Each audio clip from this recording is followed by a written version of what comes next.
Hello, my name is Michael Herbert, and my wife Frances and I began visiting Rivermont in 2019 at a time in our lives when we had recognized the sovereignty of God and the seriousness that worship should exhibit. My friend Ashley Cannon suggested that we come to Rivermont, and we were blown away by the worship experience. It was exactly what we had been looking for. We made up in our minds to join Rivermont, and then COVID struck and turned the world upside down.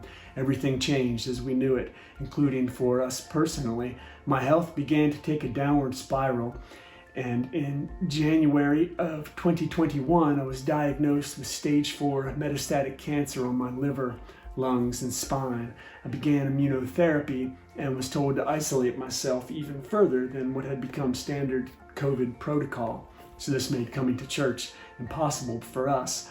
So we were really appreciative of the live streaming. We knew that it wasn't an alternative to gathering together with other believers, but it could be an acceptable substitute out of necessity.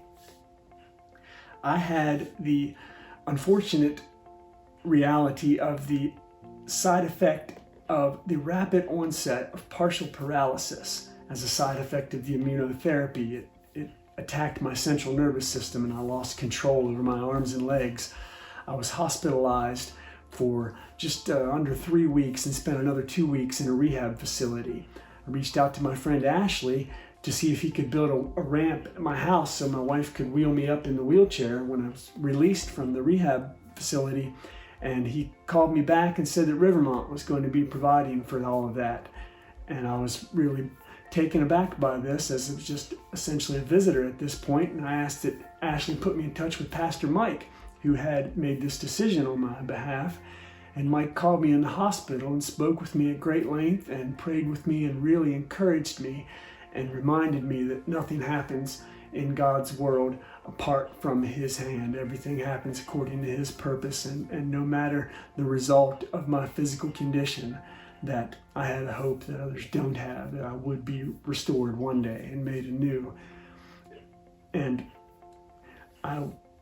when I was released from the hospital and was able to have visitors after a period of recovery, Mike was the first person to visit me other than my family, and he continued to encourage Frances and myself, and we were able to attend the new members class online, and we joined Rivermont in May of 2021.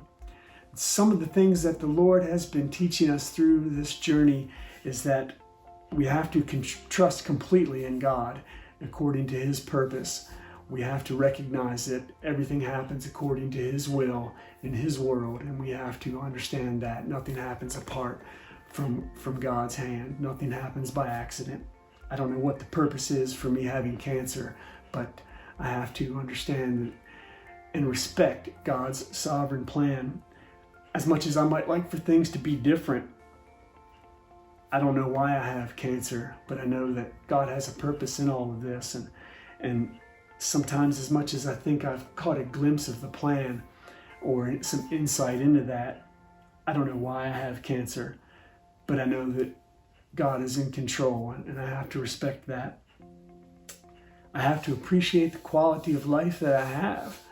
This came to me early on as I was lying in the hospital even, and I was in bad shape. I had a tube going up my nose and down my throat into my stomach. The paralysis had affected everything and nothing worked the way it should.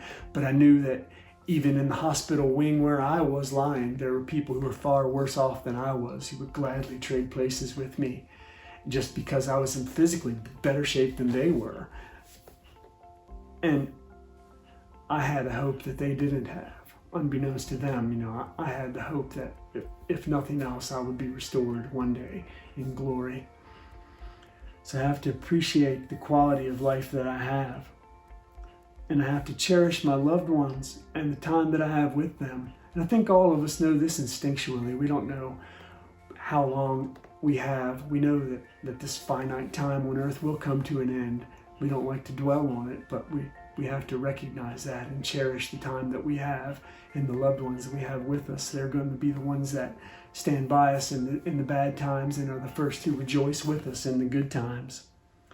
And the Lord is also teaching me that I need to measure my expectations against my gratitude. I need to keep my gratitude higher than my expectations. I need to be more thankful than I am expectant. I need to be more gracious than I am demanding.